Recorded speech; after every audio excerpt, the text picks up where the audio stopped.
All right, thank you. Well, hello everyone. I'm glad to be here again, and thank you for the opportunity that I can share some of the things I learned from Anand in my career with you. He's actually my favorite world champion. I wouldn't say he's the strongest, but he's my favorite. I have learned from Anand's games more than any other champion. Okay, maybe not my favorite in terms that I like Capablanca a lot, but I learned most from Anand. And in my book with Sabina Sherlock's Method, the one we published recently, I have more examples of Anand's game than my games. That I think tells you enough how much I looked at Anand's games and how much I learned from his games. In an interview, I think it was 2015, or I'm not sure which year is that, in the London Classics, they asked players to talk about each other. And when it came to Anand and the other players were talking about him, they dubbed and they used terms as ageless, legend, genius, things like this. Difficult opponent, of course. Uh, now I want to ask some questions. Maybe we start with this kind of conversation. That what are the things we can learn from Anand? So I always when I look, okay, I can show you some games. I'll show you some games. There are hundreds of games of Anand out there that you can learn from. There are some games that is not so. I mean, you can learn from every game, but there are some that, in terms of educational value, they're not as high as the other ones. So let's say he has like 500 games that you can learn from. You can. I pick some. I picked the famous ones for this class. But the question is that what is it that we can learn from by looking at Anand's game in general? So I've made a list of 6 things, but I would love to see people's opinion. They can. How does that work, Kostya? We ask them to write in the chat, or they just unmute them. Yeah, they can write it in the chat for something like chat, yeah. Yeah, if it's general thoughts, open chat. If it's like calculation, then private chat. So they don't share their answers. Yeah. Okay, sure. So tell me, what do you guys can learn from Anand? The things that you can learn from him. One would like to share their opinion. I see people talking about snow. We are not. We're talking about Anand, not snow. I have some ideas what we can learn from Anand. How to calculate like a beast. Well, I think every world champion, every top player, top 10 player, calculates like a beast. But yes, I mean, Anand also, especially when he was at his best, could calculate very sharp and fast. But that you can learn from any world champion, basically. Any contemporary top player in the past 30 years, since 1990, 31 years now, you can learn that. But more specifically, okay, I think no one is writing anything. Nobody said anything. Okay, I'm going to read through my list. I want to give a chance for everyone. I think Anand is the master of preparation. I don't think anyone in the chess history of the world champions had the kind of prep Anand used to do. Even Magnus. I mean, now maybe Fabiano is there now. I mean, but he has means that Anand earlier at his career didn't have, and still he had very deep preparations, deep in terms of the ideas and what's going behind each opening prep. So Anand is a great master of preparation. For a long time, when I prepared some opening, the first person my go-to person was Anand. For a long time. Also, the second thing you can learn from is the versatility. Anand has played almost about every single opening I can imagine with black, except maybe King's Indian. I can say Anand has played every single opening with black against d4, e4, c4, anything. Very, very versatile. So you can learn how to. Someone's asking, Kid. I have to ask this one from Kostya. Have you seen a game of Anand with black playing Kid? I've seen him playing against Kid, but. I mean, I'm sure he'd be a beast, but I can't think of any games with the Kid. Mainly Grunfeld. He played with that. Yeah. in King's Indian defense. Yes, King's Indian defense. Yes. So, well, I know he played numerous games in Grunfeld, of course, but someone's checking. Anyways, but he very versatile. Yeah, another thing. This one I learned from Kasimdzhanov, knight moves. He's very good with knight maneuvers. effortless defensive skills, creativity, and he's a walking encyclopedia. He in 17, Sabina was grandmaster in resident at St. Louis Chess Club. He was playing at the Single Cup. On the way out, we asked him to sign the board, and he congratulated Sabina on her win with the Queen Sacrifice in the last round of the U.S. Championship. And I was like, what? I mean, he had seen that game. So you can just see how he knew everything about every single player. He knows everyone, knows their games. That's something big. I mean, learning more is never. There's no end to learning things. That's what you learn from Anand. So these are the things I've had in my list. This is game one, and this shows as early as 1989, he was a master of preparation. So let's go through the game. This is a game between Anand and Joel Benjamin at Wycombe.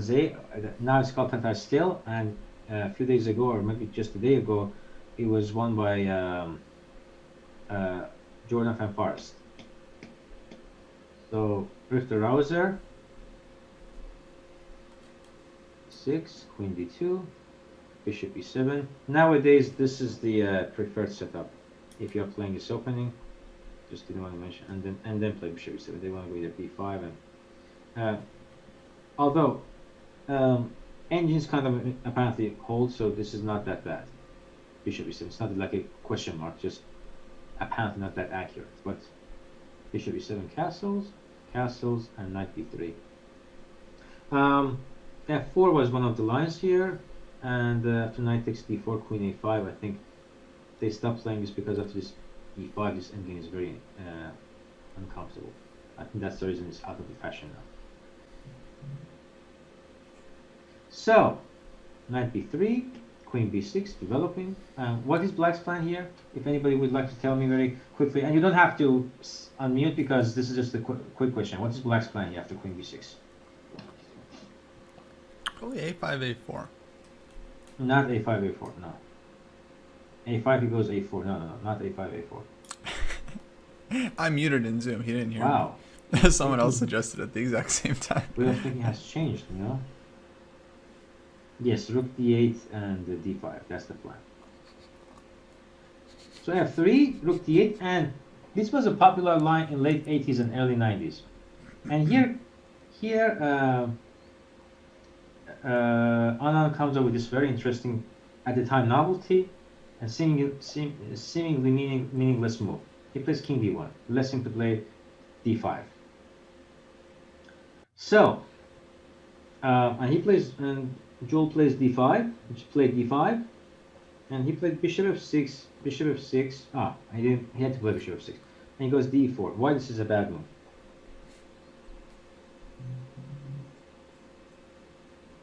Can you please tell me? Okay, time to calculate. I fell for this trap once shortly after this game. Like in 1990 sometimes? Yeah, 1992 or something, 93. I think I know this game actually. Hit me with this trap. Yeah, and this is I didn't very know. funny King V1. And this, what's that? Yeah, I just didn't know. Yeah, and if you don't know, just I fell for it too, but in a Blitz game, so I was lucky. Yeah. Yeah, this is a sick trap. Was by it the in way. like over the board game? This one? Mm-hmm. I mean, I was a younger player. I was very young. Still young. I was maybe 2100 at the time. Wow, you were at the beginning. For you. So, the idea is that, guys, I don't see any answer. Yeah, let's give them another minute or two. They should try to figure out. Yeah, this one they should be able to figure out. Yeah. Why is this good for white after rook takes queen? It's white to move. That's the thing. It's white's move. Oh, I'm sorry. Yeah, I'm. No, I mean, no. I'm just telling whoever asked that. Yeah. You were reading the question. I see. I'm answering those who asked the question after rook takes. It's white to move. So if what does white do? So that even if he lets the rook takes queen, even if he does, I mean, one option is to move the queen. Then.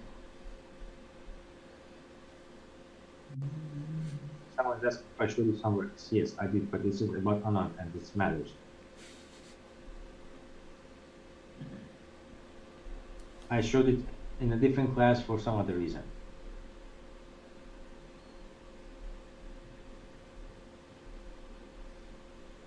So it's white to play. White just took on f6. Okay. Black took on e4.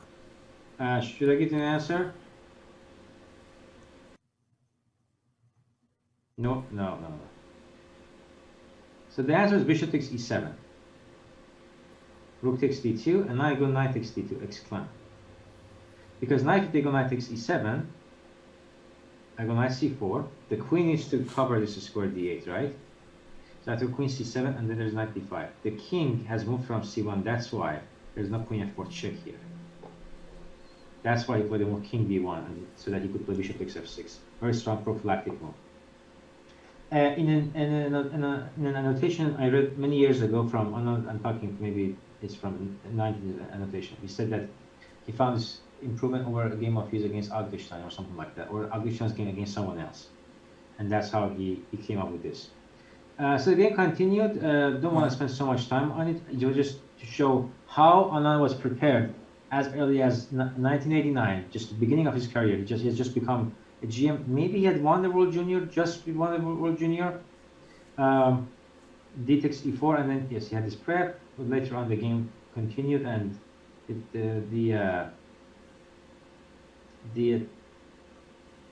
the quality of game wasn't there. There was so many blunders back and forth. Benjamin was even winning at some point, but anyways, Anand ended up winning the game.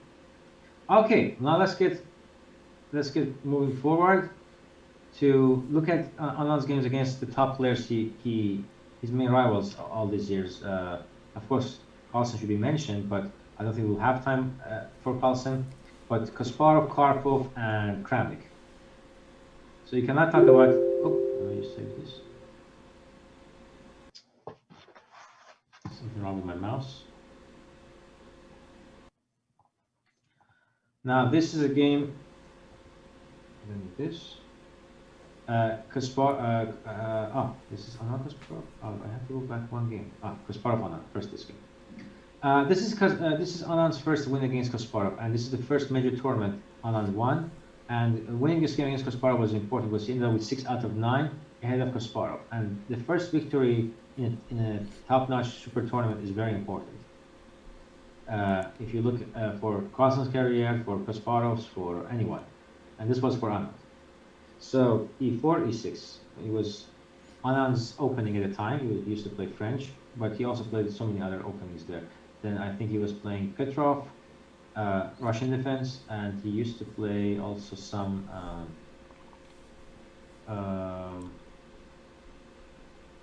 Sicilian. He was also playing Richter too.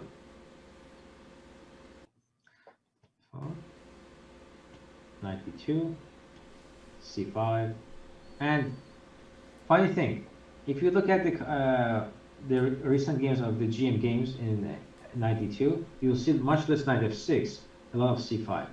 And the fact that Anand always plays c5 over the move knight f6 shows that how early in development of this opening, this is Tarosh in French, he knew that c5 is a better choice. And now today we know for sure that c5 is the right move. Nice. Well, that's the right move, is the better move. Right move, not the correct choice of word. c5, ed5, queen d5, bc5, knight bishop c5, knight f3, knight f6, bishop d3, castle, queen e2, knight bd7, knight e4. So I ran the engine here on depth 40, and I wanted to see, okay, I didn't expect it to be very accurate this game because this is from 1992, and I have a newest version update of Stockfish, which uses some LIDA evaluation in it, and I have a relatively good computer for my level, and I let it run to depth 40, and then I went back and forth. Here Anand's prep, which was a novelty at the time, is the best move of the engine. Isn't that just, I was just wow. Just 1992. Wow. The opening accuracy is as good as depth 40 of the engine today. So this was big, and he played b6. And after knight c5, this is Okay, also good move. surprising. He doesn't take with the knight. He takes with the queen. Because he has to keep controlling e5 square. So after bishop e3, queen c7, bishop d4, bishop b7, long castle. What would be your evaluation of this? I don't know. Should we discuss it among ourselves, or just Greg and I? At first, when I look at this, it looks like it's really bad, right? For black. Yeah. Yeah, I think so. It looks no, of course, yeah, it looks really bad. Just at first glance, yeah, dark squares. Yeah, I mean, it's very hard. 95 g4 is coming. Rook at g1 looks very scary. Mm-hmm. The energy says 0, and Anand entered this relatively fast, meaning that he had some prep, expecting this happening. So the depth of understanding that he realized this is actually okay is very unique in a sense. I mean, they didn't have engines at the time, right? Yeah. So entering this and knowing that after this move knight c5, he completely equalizes is quite something. Wow. Because there's no bishop f6, guys, right? Bishop f6 runs into queen f4 check.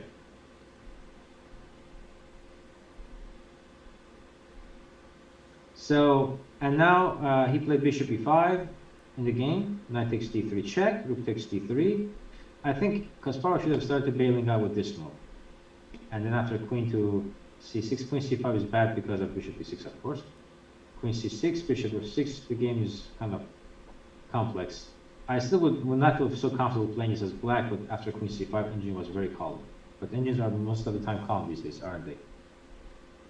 So, rook d3. Now I want to ask everyone, why is he still trying to get initiative? And we're talking Kasparov playing with white pieces, and he was always very aggressive playing as white pieces. How, in an unbalanced position, Anand makes a move that creates some winning chances for him, as he's also trying to equalize. Because a lot of time when you prep these days, and just give you a cutthroat way to draw the position and make a draw with black. Good. But sometimes, you already know that your opponent are not making good moves, and maybe you can start playing for initiative. But we don't know, and we kind of start looking at engine's move, and they're kind of like, 0, 0, 0, doesn't matter. But some of the 0, 0 ones are better than the other ones, because they can pose trouble. And somebody already said it, queen c4, attacking a2. I'm running into some sort of a tactic here, because knight d4 rook g3 is a thing. I can sacrifice the pawn on a2. But it works, and still there's no bishop f6 because of queen f4 check. So he played knight d4 in the game. King b1 is not a good move because there's bishop e4. But I think bishop f6, this queen e3 take, and knight d5 was what I analyzed with the engine. I thought that I would have done this, but I mean, who am I to say what Kasparov should do? Knight d5, and then yeah, you go rook hd1, b7 is weak, f4 g3. But okay, black is also in time to play rook f8, h6 or h5, like this. Why I cannot? Oops. So also, you have to realize this is really weak. So, knight d4.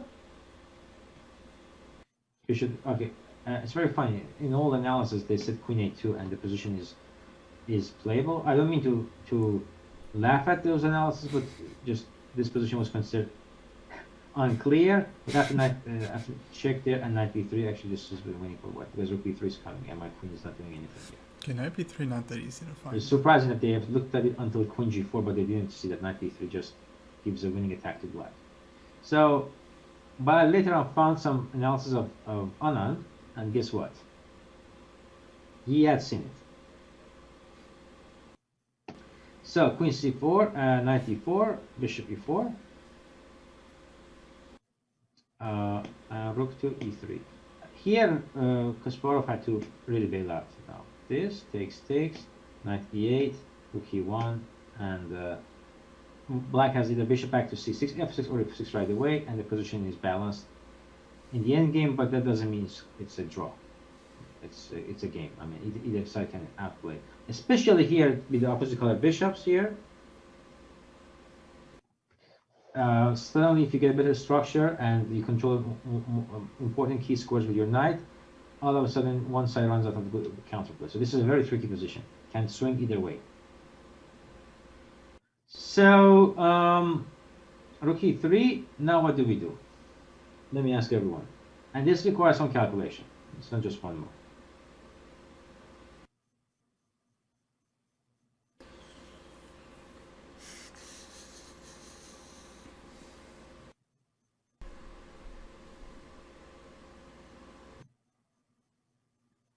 Okay, any opinion? It's time for action, right?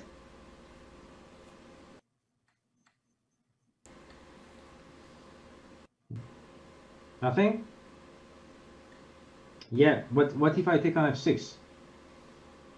So what are they sending you? What line are Queen you? a2. They did, right, in the direct message, they said queen a2, but what about bishop takes f6? Yeah. Because we can't see the messages sent to you. Yes. I didn't realize it was a direct message because I see all of them in the same.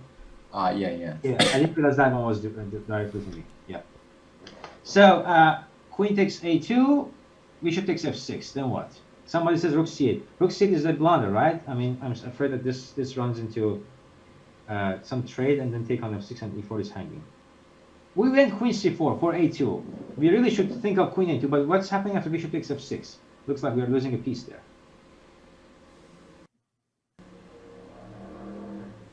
Rook takes e2. Also, you have to be careful about f6 again. Somebody wrote me about rook c8 or first take e2 rook c8. We cannot do that because the bishop on e4 is loose. So since okay, Daniel, you got it right. Yes, queen takes a2, bishop f6, and bishop g6. Beautiful. I love this. Wow. So Kasparov played rook a3, queen back d5, bishop e5, of course f6, and then the endgame is just, I mean not endgame, the position is just, I recoup the material, Tough one. the piece, I'll be up a pawn, and my bishop is beautifully attacking c2. Soon enough, I'll target so many weaker squares and White's king will collapse, or White's king castle will collapse. And I mean, yeah, this is he could play like this, but it looks bad. Although engines could hold, but it doesn't matter. Practically, this is really bad.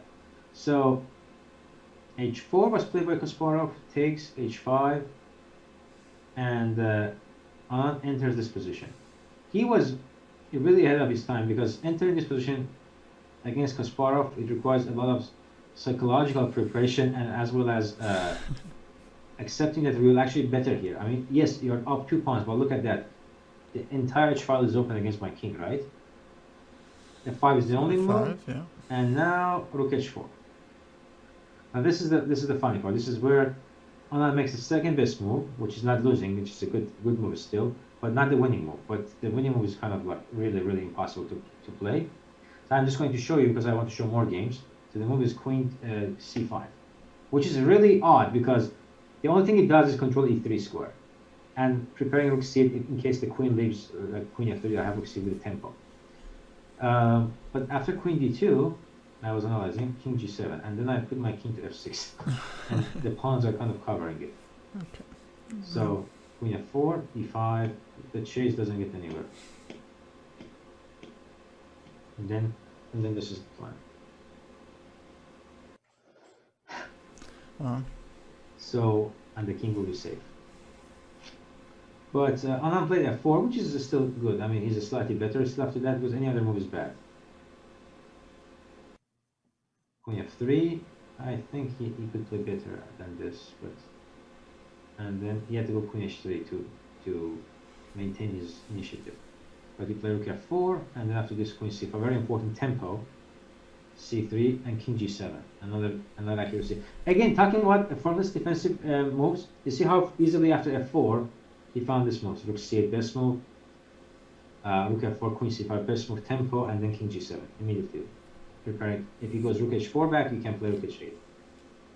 He played that move.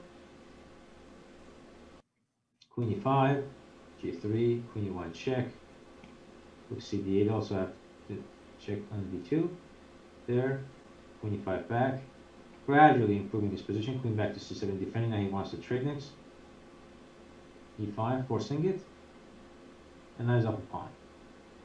And look at this, just gradually, I mean, now improving, pushing the pawns, covering d2 square, a5, queen e2, and queen e6. Then gradually just converted this into a full fight. With absolute accuracy. Being sharp, entering the positions that looks dangerous, but really it was just open material. Very much ahead of his time, and very interesting. This game, in my opinion, demonstrates Anand's skill from early stage in his career, that how his defensive skills, how good he was at it. All right, next game. Yeah, that was against Gary, guys. Gary Kasparov, 1992. Should I skip, given the time, should I skip and go to Karpov? Or should the next game with Kasparov too? Whatever you think. Okay. Whatever game you like the best. All right, so I'll go a little bit faster this one, because I want to mention here a little bit about Anand's career. So, who knows when was the first time Anand played in the candidate? Who can tell me that? Because the next game is important in that respect. 1994. That was 1997. That's a long time ago, right? There we go. Now, 1987. No, that's too early. That he was not even 20 at the time. 91. Somebody Google it probably. Yes, 91, 92. That was the first time he lost to Karpov in the quarterfinal. In a very close match.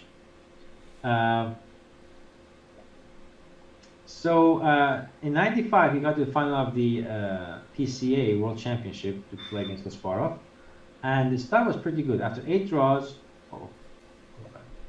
after 8 draws, he won this game, and only game he won against Kasparov.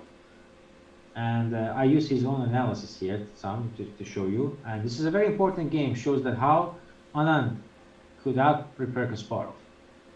Well, what happened is that after losing 3 games in a row after this, Anand struggled all the way till end of Kasparov's career as a professional player to play against Kasparov, and he never beat him in a classical game ever since. I think the experience was too much of an effect on Anand. So for a long time, even if he would win a tournament, he won linears, he would still keep losing to Kasparov, and that little bit put some halt on his progress to reaching the World Championship final, and for some time. Maybe that's why he became World Champion immediately after Kasparov retired.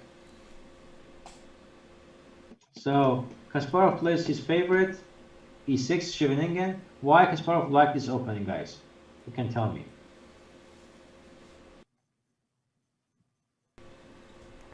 Nobody wants to tell me?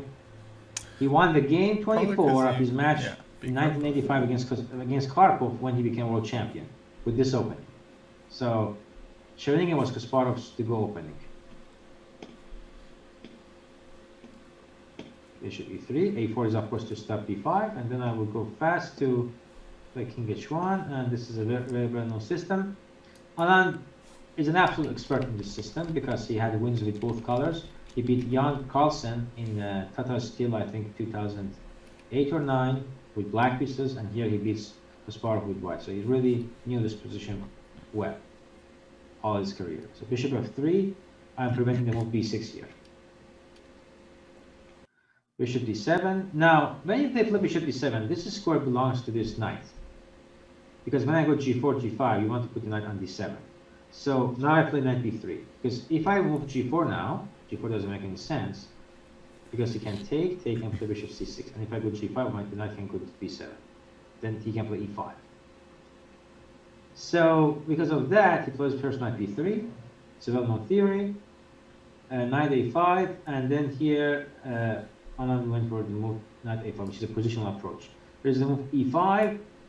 To understand this pawn sacrifice, one of the games I strongly suggest you to look at is the game. I write it in the general chat for everyone so that we can look at it yourself. Lyuboyevich He's talking about Zoom chat, but I'll type it in as well. Cool, of course.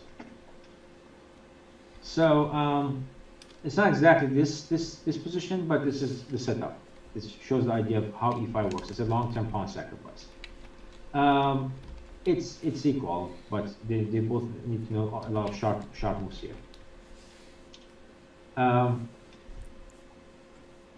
So knight a5, knight takes a5, queen takes a5, queen to d3, rook d8, and here we play rook f d1. It's a pretty good move, and bishop to c6. Surprisingly, Kasparov played this move, which leaves him sort of unprotected here, his pieces, against a very obvious threat, which is what? Who can tell me? It's a very simple cheapo. Yes, b4. Because I cannot take, right? I take, runs into rook b1, and then after this, I have this, right? So queen c7, no, b5 is rushed actually. b5, he takes bishop e7, and it was played before this game, but here Anand managed to improve. b5? No, sorry, b5, no, here he plays this, he go bishop d7, here he has an improvement. Take on a6 was played before, or knight e2. Those are two moves that have been played before this game in the existing theory back at the time, and here simply Anand had improved it with ab1. Here it says. So ab5 and knight b5. Engine likes both moves equally. He gives a little bit more to a takes b5, but who can resist having two bishops against Kasparov? So knight b5, bishop b5, rook b5, queen b5. Okay, I think rook b5 is also a move. We did move c4 a5. So queen b5, rook a8, c4, e5. Bishop b6, queen c8, this and this. It's showtime. It goes, I think, a5, Not yet. and bishop f8. It goes h3, and here is probably queen e6. We can say, oh, somebody had seen this before, but there's more than that actually. A lot of people have seen this position with rook d5. And rook d5 is a playable move, but if I don't touch the rook after rook d5, which you played in the game, if I just go h5, and then I go g5, g4, it's actually very complex. It's still advantageous for white, but very complex. Here is very interesting. There is a simple idea for white that wins without sacrificing. It's a very simple idea. It's a regrouping idea. You just have to tell them where the pieces are going. And black absolutely cannot do anything against white's plan.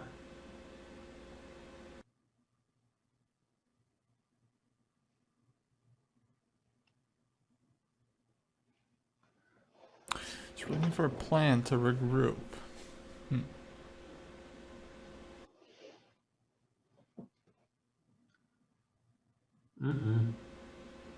I see people are really rushing to find the solution here. The thing is that it's very obvious that this is my worst piece, right?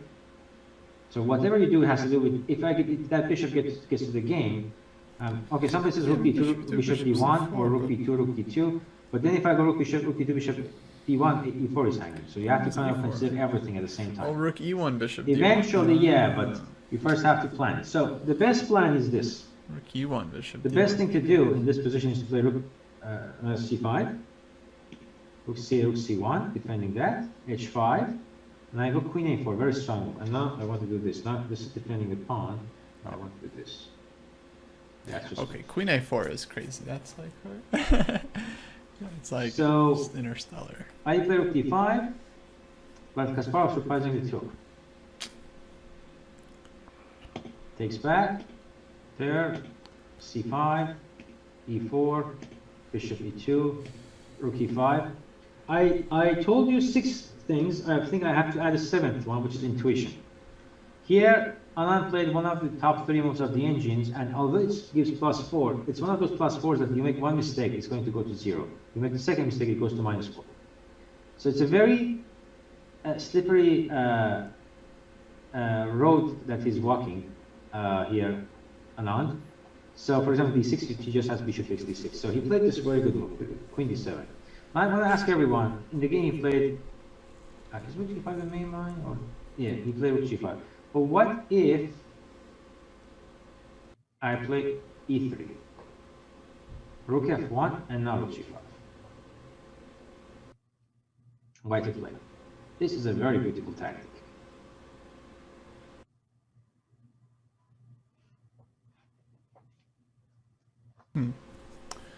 We want to If take someone f7, writes a right? book So bishop on d3. all the tactics from Anand, this is going to be on top of it. Bishop d3, queen h5.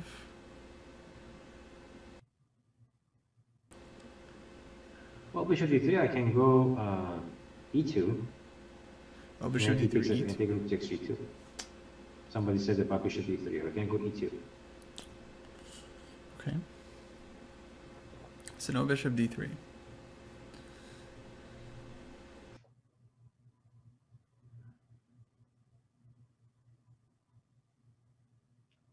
Okay.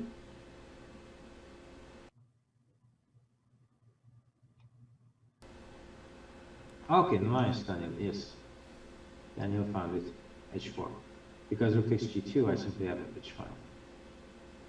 Because of 7 is bad. So if I go back rook to e5, d6 first, and then I go h5. Then I win the pawn, I win the game. That's h4 is very important. f7 again. So he played queen d7 is a very good move. Attacking f7 is a very important move. Rook g5, rook g1, d3, d6, rook g3, queen takes b7, queen e6, and of course rook h3 is a threat, so you go king h2, and that's game over. And this was his first win against Kasparov since in the classical, since the first game I showed you. But okay, the follow-up didn't go accordingly for Anand, who lost 3 games in a row. Next week after that, it was the end of the week, so they had 1 day off, so ended up losing 3 games in the week following. Okay, another person who Anand played exchanged swords with, and he was a legend, and he played a World Championship match against him, although not a very fair match, was Karpov.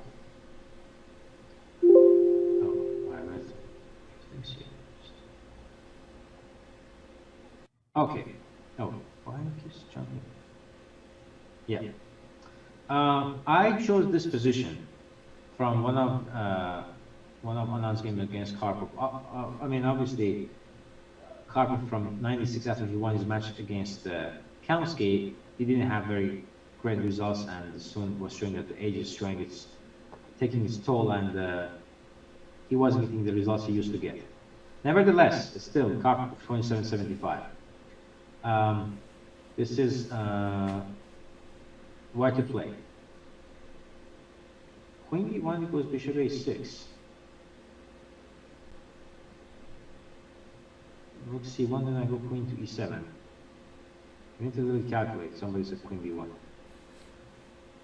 Again, intuition here by Anand is fantastic. Some people say maybe it's worth it, maybe it doesn't worth it. Sometimes intuition should go with concrete calculation. And here, at his best, or maybe just at the beginning of being one of his best and being the world champion, Anand had it both. So, Kostya, what do you think? This is a kind of decision we kind of have to make it with closed eyes. Oh, I know this one. I know this one. Okay. Yeah, it's no fun. It's what's not fun? The answer or? Oh, I mean, spoiling it. Ah, okay. But you know that the move Anand played is actually, how to say, in terms of being the most accurate engine stuff, shows something better. But doesn't matter. Huh. What Anand is what a strong player would play, and it's efficient enough. Yeah. People saying queen b1, I just, but what kind of a gift we love in chess, guys? The kind of gift we always deal with from the day one when we play chess. We like this kind of gift a lot. That's the first gift we get in chess. Somebody got it. Yes, the great gift. Bishop d3. Now I have a threat now. I want to take and go queen d1, check, and then take on b7. So after going bishop e6, we take on h7. Takes the, so great gift a lot of time works with the knight going to g5 and delivering checkmate, right? But this time the rook joins. So this, no b3. Okay. And now e6 is a threat, so he has to move the queen to control e6. And this is just bishop h6 is coming, so this is not going to work.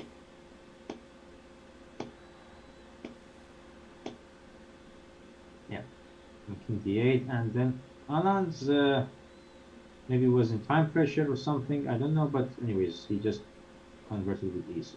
This there, and then this is coming as well. Nice. Yeah, he Anand lost the match in 91 in quarterfinal. Also, he lost the match in 1997 in Lausanne, I would say, or Zurich. I'm not sure. I think it was in Lausanne, in Switzerland, in the final of the World Championship. But it was very controversial because he already had played for a month to get to the final, and then Karpov just showed up to the final and played the final match against him. So it was a little bit the way the FIDE had it was questionable, but anyways, he played the match and he lost it. Well, he has an overall, I think, positive score against Karpov. And now here comes the moment I was waiting for it myself. The match in 2008. Now, this is an important one. So the 2008 match between Kramnik and Anand. Who is the world champion? Who is the challenger? Who knows that? Kramnik and Anand? No, everybody makes this mistake. Anand is the world champion. Everybody misses the tournament that was a candidate / world championship. He won a round robin, 8 players in 2007. I give it to Kramnik. Kramnik's the one to beat Kasparov. In Mexico. Anand won that tournament, and he was declared world champion. But Kramnik was given the odds that if he well, I wouldn't call it odds, the privilege that if he doesn't defend his title, then he can play the 2008 match.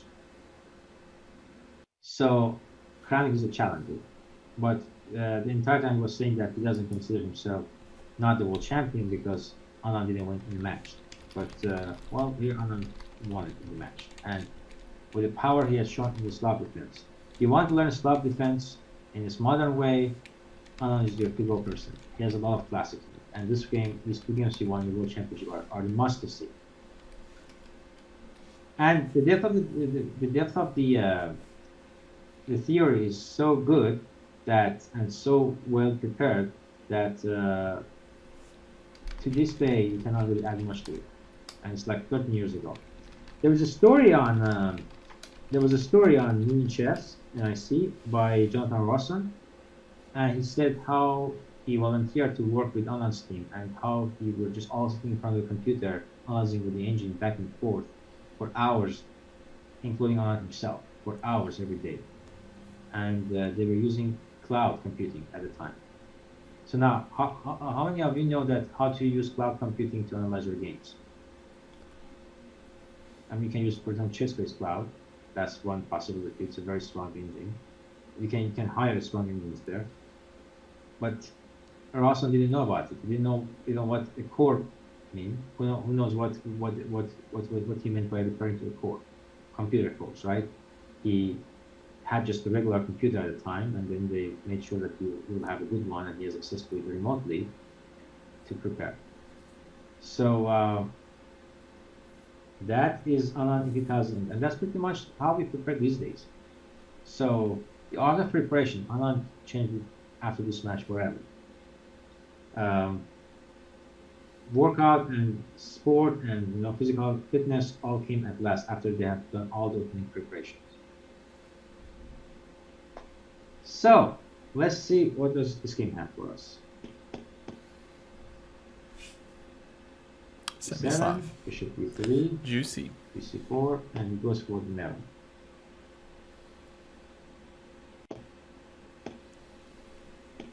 e4, and we have a c5 system.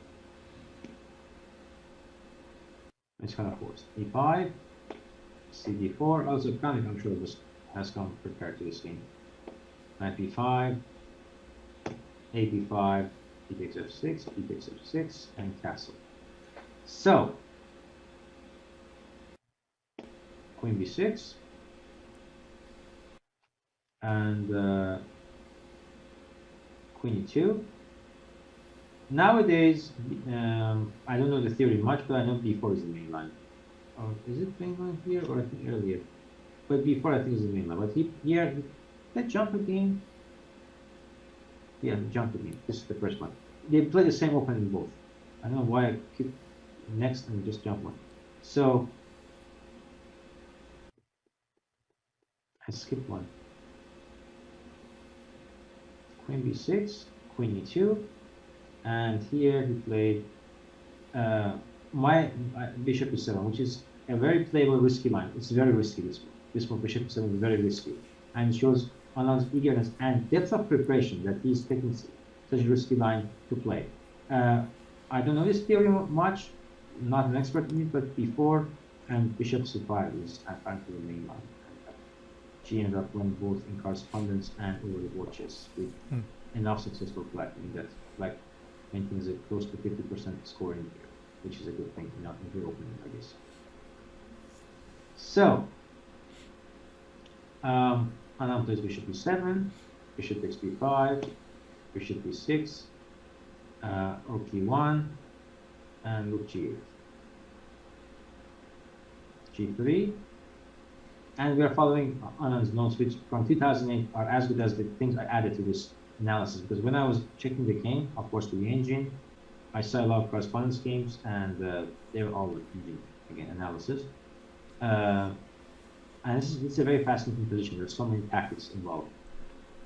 So I pretty much saw that whatever Anand understood back in 2008, of course, it's a World Championship match, so I can used to know that well. But still, is what the engines see today, with a very little improvement. So that's quite a good work on his own, on his part and his team. Rook g4, bishop f4, bishop f4, knight takes d4. So this is a very complex one, but what do you play here as black? I've lectured for too long, but what do you play here as black? If they show this position to me, I don't know about Greg and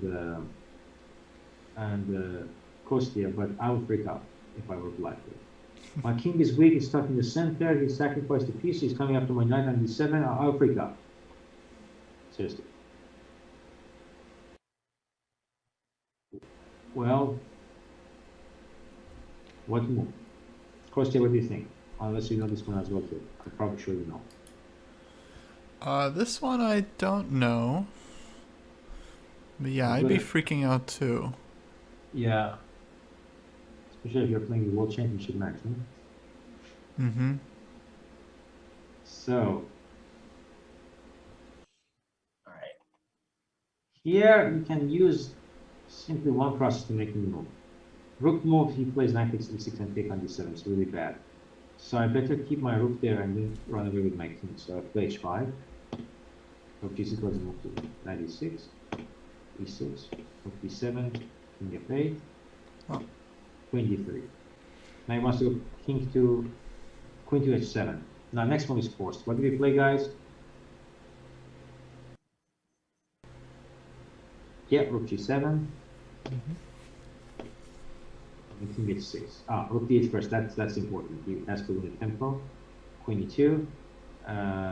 Queen g3 check is just that. I go king f7. I have two pressed and the bishop is hanging. Right, guys? If queen goes to here, just king f7, right? There's rook g8 and the bishop is hanging. So both cases, two pressed. Queen e2, king h6. Now rook g8 will be played. King f1, rook g8. a4, check, Bishop h3, rook a3. Okay, that's finally, all of these moves are best engine moves by both players. One of the best. I mean, yeah, 2, 3, because they played everything that the engine keeps saying 0, 0, 0, 0.00, keep going, the same thing. This is the first and last mistake in this game. And Anand doesn't leave it unpunished. So, black to play.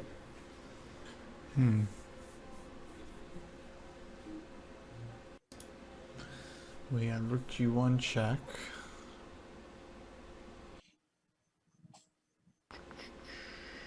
King d2, queen d4, king c2, bishop f5. Queen d4 looks interesting. Do you see that the rook on h3 is hanging? The bishop on h3 is hanging?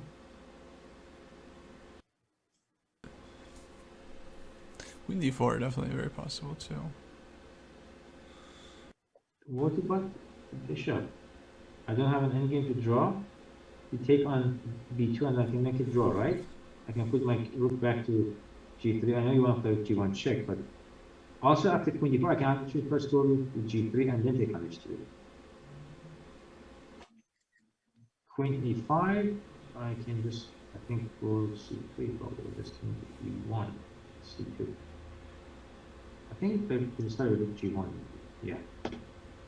King hunt, play the most aggressive one, this, most aggressive move, and here he made a mistake, here, this was winning. He missed bishop f5? And bishop g4, because bishop b3 just wins with g2 wins. I think bishop b4 is also, no, I didn't see, I didn't remember that, bishop b4. Rook g2, I said that's disappointing. So, but he made a small mistake, bishop there, it gives a chance. So, if his opponent here, because he was low on time, Kramnik made a mistake, but after rook to d3, all the advantage is gone, most of it, because the king finds safety on a2, and now he has 2 pass pawns, black king is weak, good chances to hold, but luckily for Anand not to be successfully locked to it. He played f3 and then Anand got what he wanted. Check, bishop e3 and then bishop h3. Which is still, I think, winning bishop h3, but bishop e3 wins wins instantly. Because there's no rook c3. So bishop h3, a5, rook g2, a6, and then okay, this wins. Nice one, huh? Now nowadays you play such deep crap. Next game, do you repeat it or not? You repeat that, Kostya? No. Oh, well, if It's you're gone. Anand, you do. If you're Anand, you didn't repeat it. I'll try to go as fast as I can.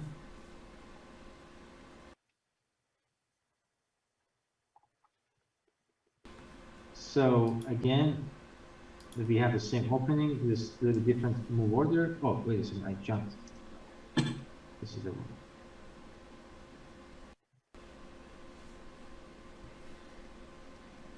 And this time it will new rook g8. Bishop f4, bishop e6, bishop e3, f5. He's trying to play f4. Rook fc1.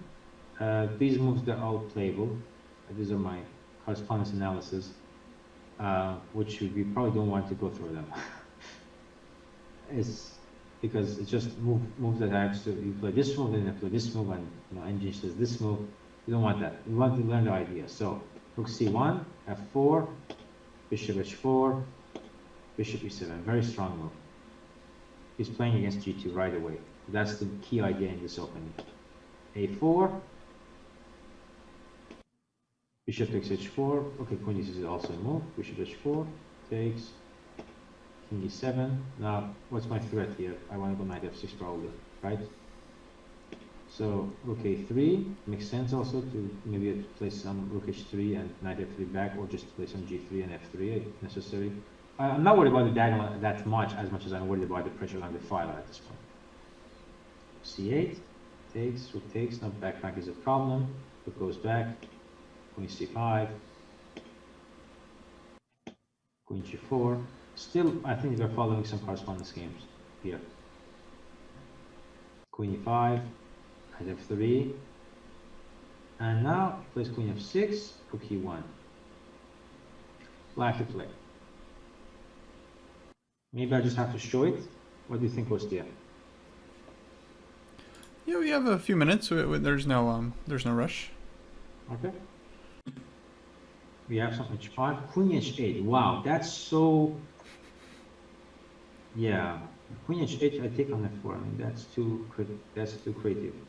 We said Anand is creative. I admit, but that's too creative.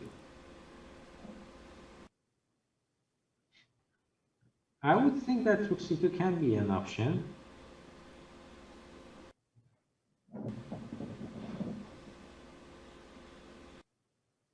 In fact, I forgot. I think rook c2 is the move. Yeah.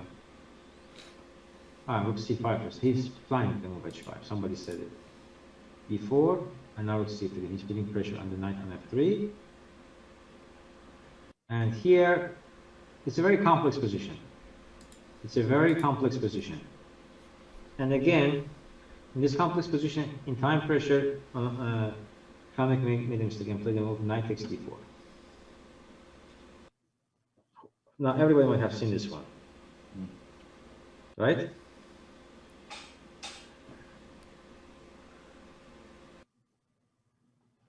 What's happening here? Everybody might have seen this tactic.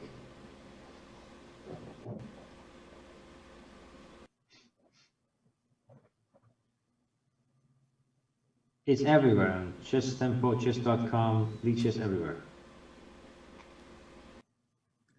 Queen e5.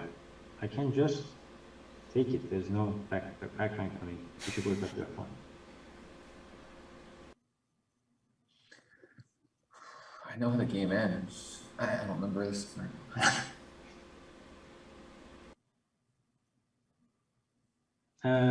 Daniel, that one, I just go queen takes f3. He says Daniel says queen d4, rook d1, bishop f3, then I take queen f3.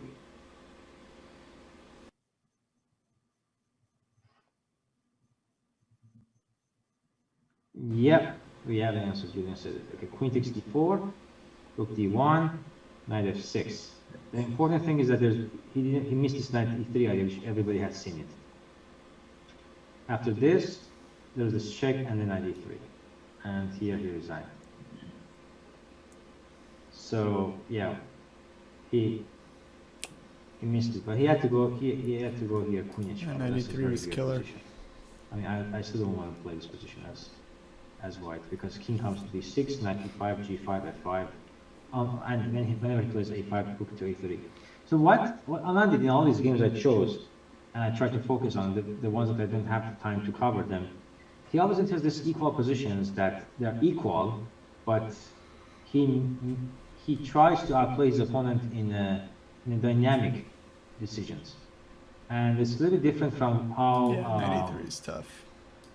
And if his opponents would not choose to enter a dynamic position, he will just get some slight advantage. Like the game against Karpov, in the analysis he had himself, he said, "Okay, I knew that Karpov would choose this line because." He always goes for the safest. So he always challenges his opponent, Anand, for the most part. Earlier in his career, until he maybe lost the title to Magnus, that he always tries to plays a principal line, in-depth analysis, dragging his opponent into some unknown areas which his opponent may not know about, and then they either concede and play safe to give a positional advantage, or they may collapse like this. In this case, Kramnik just simply blundered the knight takes d4. Both games, Kramnik played good 27, 28 moves. He was behind on time, like say, half an hour to 40 minutes, and then this is how it happened. Someone says, it sounds like Carlsen, but just Carlsen's was boring. Well, things have changed, and everybody has his own style, so Carlsen is more of a positional technical player, so it's different from the way Anand plays. But again, Anand played an important role in our book, in my book, with Sabina, and in my learning in chess, because he has always these complex ideas in his games, which is interesting. Questions? Nobody asked me how he prepares. Hello, any questions about? Well, I think as far as I knew, I talked with some of the people in his team. They kind of break down the jobs in certain lines, and you do this, I do that, and then what happens is that he actively monitors the seconds and what the work they do, and he refined and get back and go back and forth with them. So he's very active. He enjoys analyzing himself. So, and his energy and drive kind of makes the team doing a good job. I think at least since the 2008 he won this match, 2010 and 2012 he won 3 matches. So how should we prepare new opponents nowadays? I would do a lot of engine analysis, look at the modern games. I wouldn't go very old in trying to learn the old ideas, and a lot of correspondence games. I'll take ideas from there. And you have to memorize, unfortunately, guys. You want good openings, you want to be professionally strong, you have to memorize a lot of things. It doesn't work without memorizing. I know Greg is about to hit me in the head because memorizing, seriously, but that's what it takes, I guess.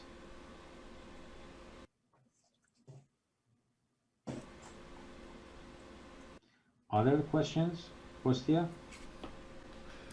No, I think we are all set. Thank you so much, Elshan. Absolutely. Thanks for having me. I think I just talked a lot, but I just like I like to talk about Anand, so I think I told too much stories, too many stories. Yeah, Anand is amazing. Anand's fantastic. Yeah. So yeah. Did we get asked to play against him? I know who played against him. Mark Esserman played against him, right? Who is it? Mark Esserman played against him. Against Anand. Yeah. Mark was pushing. Yeah, he was slightly better. Yeah. It's a good experience. I mean, like, I would think a lot of players like me would pay to play a game like that against Anand. Right. It's. I think he's the best player to learn from for players who are 2200 to 2400. On the world champ. Why do? As I said, versatility and opening prep. And he has a lot of technical games. I said he was very effortless in showing defensive skills. So I use Anand's game when he equalizes from slightly worse positions. How he uses that to equal. How he uses his knight in worse positions and to equalize. And he has this kind of feeling for how to achieve equality in dynamic situations. So I use Anand's games more than any other world champion at this point to teach my students. Cool. What's your favorite game from Anand? We didn't get to show it this game. I'm sure you've seen this one. Which one? Against The famous one. Okay. Yeah, this one. This one. Yes, everybody knows that one against Armenia.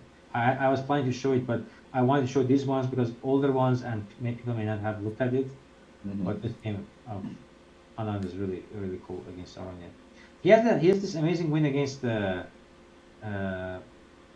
I think this one against you know this one, right? Against Fabiano. After F6. Yeah, I remember this.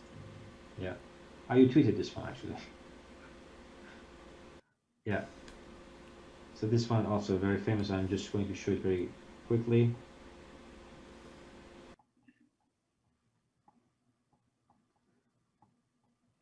And then Queen D4. Beautiful. This is also a very nice one.